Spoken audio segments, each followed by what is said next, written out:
Hello everyone, welcome back. In this video, I will show you how to find wallet address on Bybit.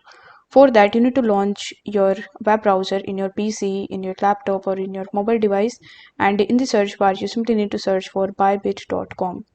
Once done, you will be landed on the official website of Bybit, where you just have to provide your email address and your password, and you simply need to log in into your account first.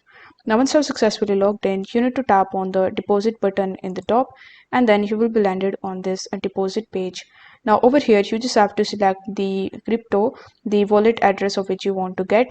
Let's say I want to get the wallet address of Solana, so I'll simply tap on Solana.